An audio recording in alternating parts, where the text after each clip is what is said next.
आपको कि एक नैरेटिव जब होती है, जब एक नैरेटिव सेट कर दिया है और दुष्प्रचार किया है, झूठा प्रचार किया है, आपके सामने मैंने प्रमाण दिए हैं, आपके सामने मैंने प्रमाण दिया है और प्रमाण आपके सामने मौजूद है कि मैंने वो उस भाषण में क्या कहा और उन्होंने क्या जनता के बीच में परोसा है, जनता को क्या दिखाया है, जनता में क्या मैसेज दिया है।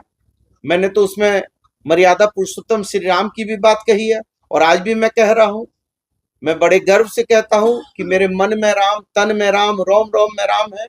और राम नहीं मिलते ईंट और गारों में, राम मिले निर्धन की आंसू की धारों में, राम मिले वचन निभाती आयु को, राम मिले घायल पड़े जटायु को, राम मिले अंगद के उस पाँव में, राम मिले मर्यादा से जीने में, राम मिले हनुमान के सीने में। तो मैं तो आज भी कह रहा हूं कि मर्यादा पुरुषोत्तम श्री राम का मैं भी भक्त था और इस देश के राष्ट्रपिता बापू भी भक्त थे, जिनके सीने पर गोली मारी और अंतिम सांस में राम राम कहकर उन्होंने प्राण त्याग दिए, उनकी भी जो है हत्या कर दी गई थी। वरना जी आपने कहा कि नहीं, देखिए मैं बहुत कानूनी कार्रवाई मैं उस चीज में करना चाहता हूं। मेरे व्यक्तिगत जीवन को लेकर, मेरी व्यक्तिगत हार और जीत को लेकर मैं कानून के दरवाजे तक नहीं पहुंचना चाहता हूं। मैं इस जीत हार में जनता सर्वोपरि है और ये लोकतांत्रिक व्यवस्था है। ठीक है, हमको जो बातें कहनी थी मैंने जनता के बीच में कही है, लेकिन हाँ, यदि हमारे कार्यकर्ताओं का उत्पीड़न होगा या कहीं पर भ्रष्टाचार के मामले आएंगे, कहीं पर ऐसे मामले आएंगे जो मामले विधि सम्मत नहीं होंगे और कानून को हाथ में लेने की हिमाकत कोई भी करेगा, तो वो पूरी मजबूती के साथ हम लड़ाई लड़ेंगे और पूरी मजबूती के साथ जवाब देने का काम करेंगे। पन्ना जी नहीं, देखिए, ये तो निश्चित है कि आज भी उन्होंने कहीं मुझे वीडियो अभी भी मेरे पास मौजूद है, उन्होंने खुद इस बात को स्वीकारा है कि वो वीडियो से हमको 40% हमको फायदा मिला है। तो वो वीडियो को एक साजिश के तहत चलाया गया, घर घर तक पहुंचाया गया, आधी अधूरी बात, आधी अधूरी जानकारी के साथ घर घर तक पहुंचाया गया। देखिए, लेकिन निश्चित तौर पर जब भी कोई चुनाव होता है, चुनाव केवल जो है आपकी बात से हम असहमत नहीं हो सकते हैं। चुनाव में हो सकता है कि कुछ जो जनता के बीच में हमको जो संवाद देना था, हमने आपको कहा कि हमारी योजनाओं को बेहतर तरीके से जनता के बीच में नहीं ला पाए, अपनी बातों को नहीं जनता तक पहुंचा पाए, ये भी कारण होंगे, इसलिए वो भी कारण होंगे। लेकिन वो कारण जो है, वो कारण तो एक कारण है, लेकिन छल पूर्वक दुष्प्रचार करके, गलत तरीके से नैरेटिव सेट करके, जनता को दिग्भ्रमित करके यदि ये चुनाव जीता गया है, तो इस पर मेरा बोलने का पूरा अधिकार है और जनता को मेरे संवाद तक, मेरा संवाद जनता तक जाना चाहिए था कि क्या सच्चाई थी, ये सच्चाई जनता तक पहुंचनी चाहिए था। लेकिन मैंने यही सोचा जो ये भाई साहब कह रहे हैं कि ये हर जो है पार्टी वाला इस तरह का करता है, हर आदमी अपना पेज बनाता है, थोड़ा बहुत चुनाव में करता है। तो हम लोग तो यही जान रहे थे कि ये चुनाव की प्रक्रिया में थोड़ा बहुत जो है आदमी जो है इस तरह का ये करता है, लेकिन मुझे ये नहीं मालूम था कि ये एक पूरी गंभीरता पूर्वक सोची समझी ये बड़ी साजिश होगी और ये एक बड़ा नैरेटिव सेट करने के लिए शुरू से ही हिंदू मुसलमान का कार्ड ये लोग खेल रहे थे और ये हिंदू मुसलमान का कार्ड खेलकर, लेकिन मैं आज भी ये कहता हूं कि हिंदू, मुसलमान, सिख, ईसाई, बन्ना गुप्ता कभी न जात देखा है न धर्म देखा है। मेरे पास जब कभी भी कोई लोग आया है तो मैंने सिर्फ और सिर्फ मानवता देखी है और मानवता देखकर काम किया है। न मैं ऊंच देखता हूं न नीच देखता हूं, मैं मानवता देकर काम करता हूं और मानवता को ही सबसे बड़ा मैं अपना अस्त्र मानता हूं। तो ये बात को कहा है कि भाई ये यदि मेरे चुनाव की माई के लाल से डरने डरने वाले लोग नहीं है, यदि हमारे कार्यकर्ताओं को कोई धमका रहा है और ये कर रहा है तो उसको पूरी कड़ी कानूनी कार्रवाई करने के लिए हम पूरी तरीके से वचनबद्ध हैं और उसमें हम एकदम नहीं देखेंगे कि कौन माई का लाल है। क्योंकि हम तो लड़ते हुए आए हैं। तो मुझे कुछ लोगों ने बताया, कुछ लोगों ने वीडियो भेजा कि हमको धमकी मिल रही है। हमने कहा कि चिंता मत करो, मैं हूं, और कोई माई का लाल नहीं है जो आपको डरा देगा, और हम जो है कि कोई कायर कमजोर आदमी है जो छुप जाएंगे।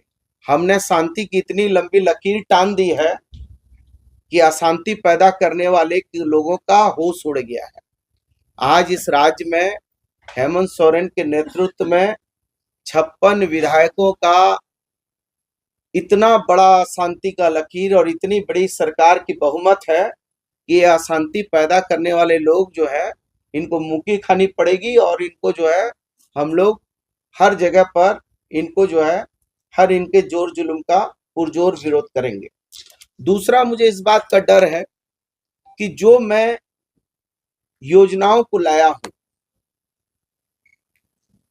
जनहित में, चाहे वो फ्लाईओवर हो, चाहे वो हमारा जो है स्वर्ण रेखा कॉरिडोर बनाने का मामला हो, चाहे वो एमजीएम हॉस्पिटल का मामला हो, चाहे जो जितने भी विकास कार्य, कहीं ऐसा ना हो कि मेरे साथ इनकी नफरत या मेरे साथ इनकी दुश्मनी आम जनता के लिए परेशानी का सबब ना बन जाए। इसलिए मैं इनसे निवेदन भी करूंगा और इनको आगाह भी करूंगा कि जो जनहित के मामले हैं वो ना रुकने चाहिए और ना वो धीमे होने चाहिए, और ये जो भी काम करेंगे वो हर काम की निगरानी हम और हमारे कार्यकर्ता करेंगे, ताकि वो काम उत्कृष्ट काम हो और वो काम में भ्रष्टाचार नहीं हो। चूंकि ये भ्रष्टाचार को बड़ा मुद्दा बनाकर खुद भ्रष्टाचार में लिप्त है, और इन पर जो है अरगोड़ा थाना में मामला भी है, जो आप सारे लोग जो है इनका नामांकन निकाल के देखिए, इन पे 4 मुकदमे भी हैं, लेकिन ये तथाकथित ईमानदार है। हमारे ऊपर तो एक भी मुकदमा नहीं है, हमने तो नामांकन में एक भी मुकदमा का जिक्र नहीं किया, लेकिन इन्होंने 4-4 मुकदमे का जिक्र किया है। और उसमें आप देख लीजिए, लिप्त लेखन का भी मामला है, उसमें जो है भ्रष्टाचार का भी मामला है। तो निश्चित तौर पर जो कानून का काम है वो कानून करेगा, और हम लोग मजबूती से कानूनी लड़ाई लड़ेंगे, कहीं इसमें कोई इफ बट नहीं है। और मैं आपको इतना जरूर आपके माध्यम से जनता तक ये बात लाना चाहता हूं कि हम लोगों ने जीवन में एक सिद्धांत सीखा है, न झुकेंगे, न डरेंगे, न रुकेंगे, न थकेंगे। जब हम लोगों ने कभी हमेशा जुल्म के विरोध में लड़ते लड़ते यहाँ की महान जनता ने मुझे यहाँ तक पहुंचा दिया, और 4-4 बार हमको मंत्री का ओहदा और दर्जा दे दिया, तो निश्चित तौर पर मैं यहाँ की जनता का बहुत दिल की गहराइयों से आभार मानता हूँ, उनको धन्यवाद देता हूँ, और उनको ये आश्वस्त करता हूँ कि हर मामले में जहां पर भी जनता की सेवा की बात होगी, जहां जनहित की बात होगी, जहां पर जनता को मेरे द्वारा कोई जनता के हित की बात होगी, वहां बन्ना गुप्ता पूरी मजबूती के साथ जनता के लिए खड़ा रहेगा, संघर्ष करता रहेगा, चाहे इसके लिए कितनी बार भी हमको जेल जाना पड़े, जुल्म सहना पड़े, लड़ाई लड़नी पड़े, संघर्ष करना पड़े। मैं जनता के हित से कभी पीछे हटने वाला नहीं हूँ। अब यदि आप लोगों का कोई सवाल है, कि हमारे गठबंधन दल के लोगों ने बताया कि आपने आदरणीय हेमंत सोरेन जी के नेतृत्व में बहुत मजबूती से जमशेदपुर पश्चिम की जनता के लिए विकास कार्य किए, और वो लगभग 1300 से 1400 करोड़ रुपया का विकास के मार्ग को आपने प्रशस्त किया, जिसमें मुख्यतः फ्लाईओवर है, जो मानगो फ्लाईओवर, जो पहला जमशेदपुर का फ्लाईओवर है, जो लगभग मूल रूप से 471 करोड़ रुपया का। फिर साक्षी में सुपर स्पेशलिस्ट हॉस्पिटल जो है वो 434 करोड़ का। फिर मानगो एमजीएम हॉस्पिटल वो भी लगभग जो है वो 436-440 करोड़ रुपया के आसपास का है। अंतर्राज्यीय बस पड़ाव भी सैकड़ों करोड़ का है। हमारा जो है आयुर्वेदा अस्पताल भी कई एक करोड़ का है। बहुत मतलब कहने का मतलब है काफी विकास के मार्ग हमने प्रशस्त किए हैं। कहीं पर भी विकास के मार्ग अवरुद्ध नहीं हुए, लेकिन जो हमारे मित्रों ने सहयोगियों ने बताया कि उसका जो प्रचार प्रसार है वो आपने प्रॉपर तरीके से नहीं किया है, उसको करने की आवश्यकता थी। ये भी एक कारण उन्होंने बताया है। कुछ हमारे साथियों ने ये भी बताया कि हम लोग जो है ज्यादा जो है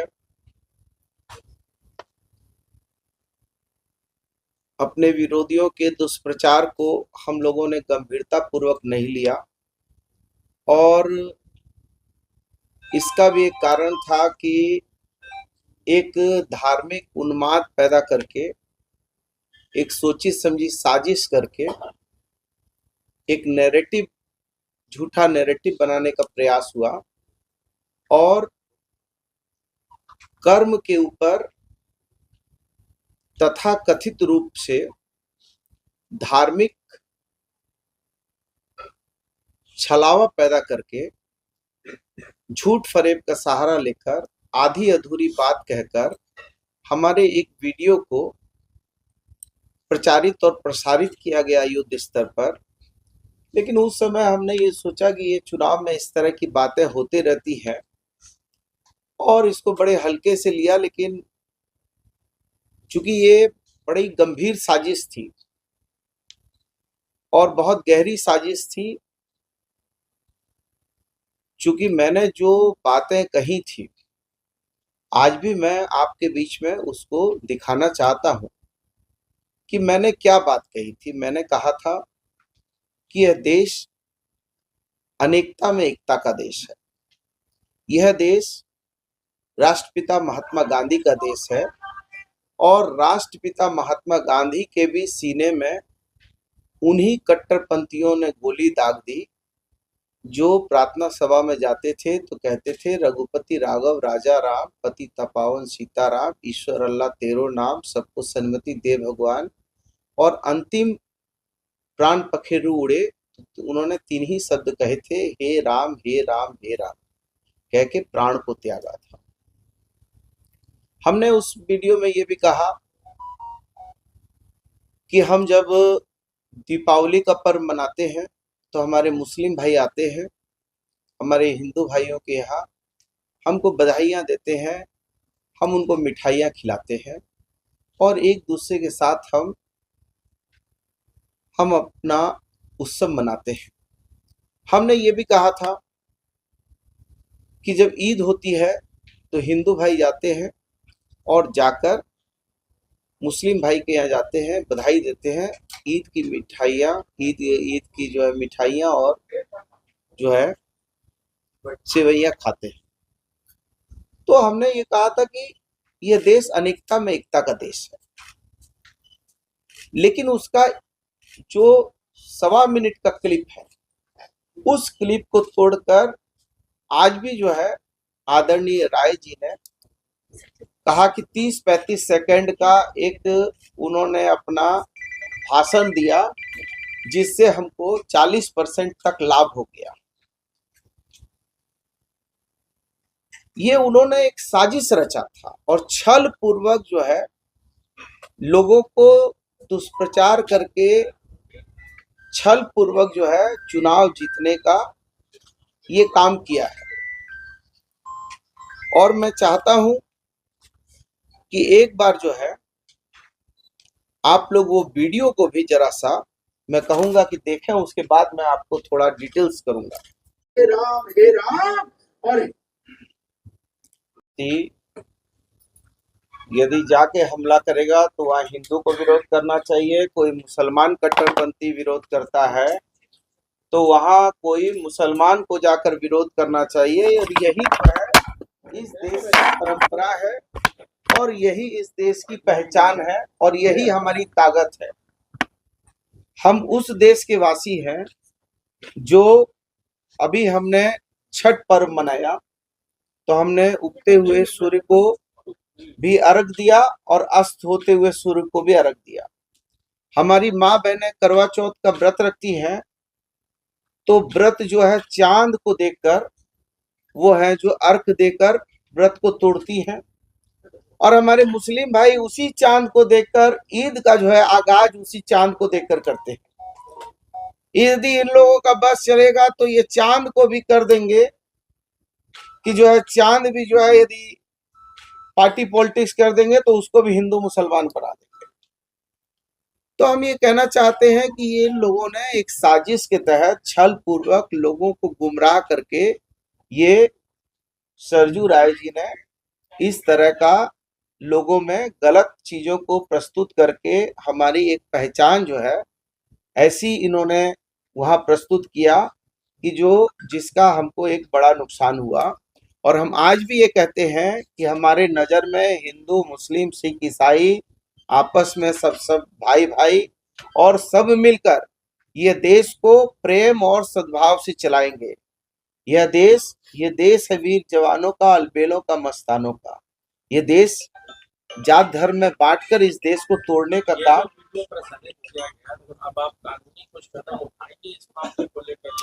नहीं, अभी तो ब्रिजेश भाई आपके सवाल का जवाब देंगे, थोड़ा सा मुझे बोलने दीजिए।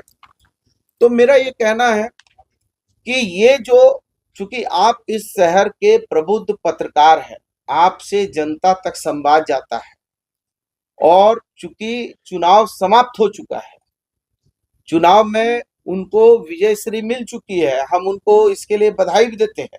अभी भी पता चला कि वो बगल में आए हैं। मैं तो उनसे निवेदन करूंगा कि वो आते हमारे यहाँ, हम उनको मीठा खिलाते, उनको चाय पिलाते। लेकिन वो जो नैरेटिव सेट कर रहे हैं और नैरेटिव सेट करके वो एक अपना जो है एक इमेज जो बिल्ड करने का काम कर रहे हैं, वो इमेज उनकी बहुत साफ सुथरी इमेज नहीं है। और वो ये समझ रहे हैं कि इस तरह का पूर्वी में चुनाव जीता तो एक ही परिवार के चारों तरफ घूमते घूमते 5 साल का समय उन्होंने समाप्त कर दिया।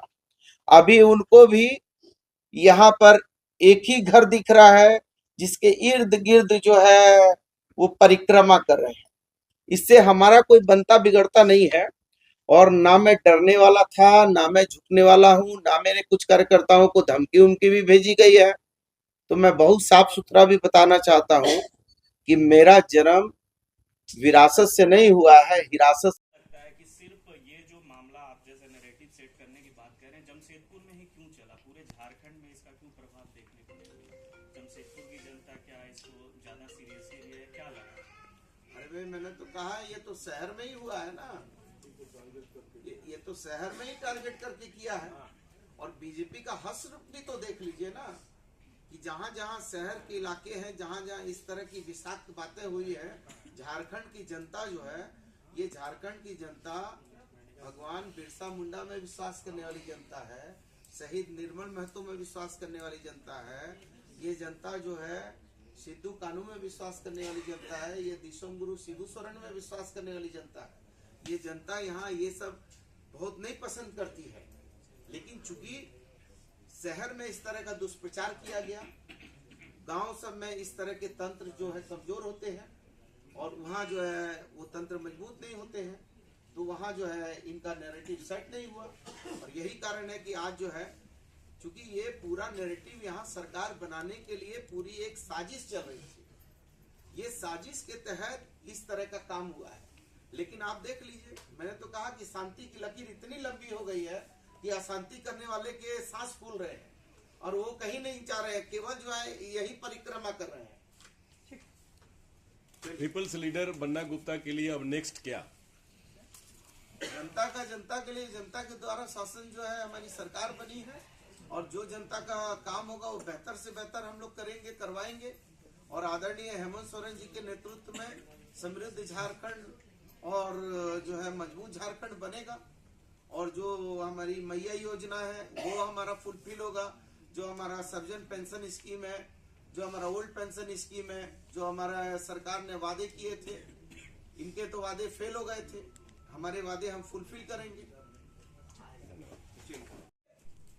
ये 5 साल समाप्त करेंगे, क्योंकि इनके पास कोई पॉजिटिव थॉट नहीं है, इनके पास सिर्फ नेगेटिव थॉट है कि कैसे करके किसका नुकसान करना है, और मैं सोचता हूं कि कैसे किसी का फायदा करना है। ये दोनों अलग अलग दृष्टिकोण के लोग हैं। ये मीन मेक निकालने वाले आदमी हैं, मैं मीन मेक को खत्म करके चीजों को सरलता से, सुगमता से, उसको काम को आगे बढ़ाने में विश्वास करता हूं। बन्ना जी, जिस तरह से अभी इंडिया गठबंधन जीत कर आया है और ये जो बटोगे कटोगे या बांग्लादेश घुसपैठ का मामला चला था, तो ये पूरे झारखंड राज्य में इस तरह की बातें हुई थी बीजेपी की तरफ से। और शुभ दीपावली हुआ, शुभ दीपावली में हमारे मुसलमान भाई आए और हमसे गले लगे, और गले लगकर हमने उनको मीठा खिलाया और हमको मुबारकबाद उन्होंने दिया। और हम ईद में जाते हैं, उनके घर जाते हैं, सेवई खाते हैं, उनको मुबारकबाद पेश करते हैं। और यही तो गंगा जमनी तहजीब है, यही तो ये हिंदुस्तान है, यही तो हमारी पहचान है। आप कह रहे हो लड़ाओगे, कटाओगे, बटाओगे, तुम कटाओ और बटाओ।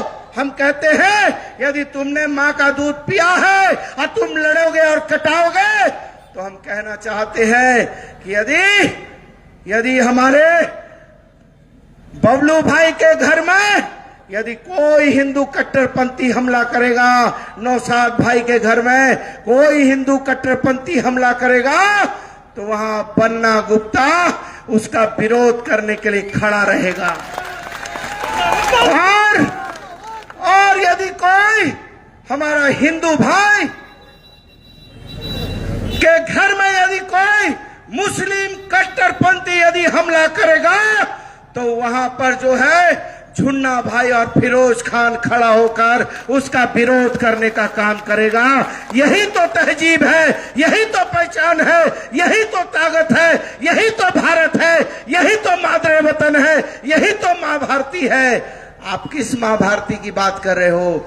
आप उस माँ भारती की बात कर रहे हो जिसमें इस देश के राष्ट्रपिता महात्मा गांधी कहते थे, रघुपति राघव राजा राम, पति तपावन सीता राम, ईश्वर अल्लाह तेरो नाम, सबको सन्मति दे भगवान। और आपने प्रार्थना सभा में जाकर इस देश के राष्ट्रपिता के सीने में गोली मार दी, और उन्होंने अंतिम 3 ही शब्द कहे थे, हे राम हे राम।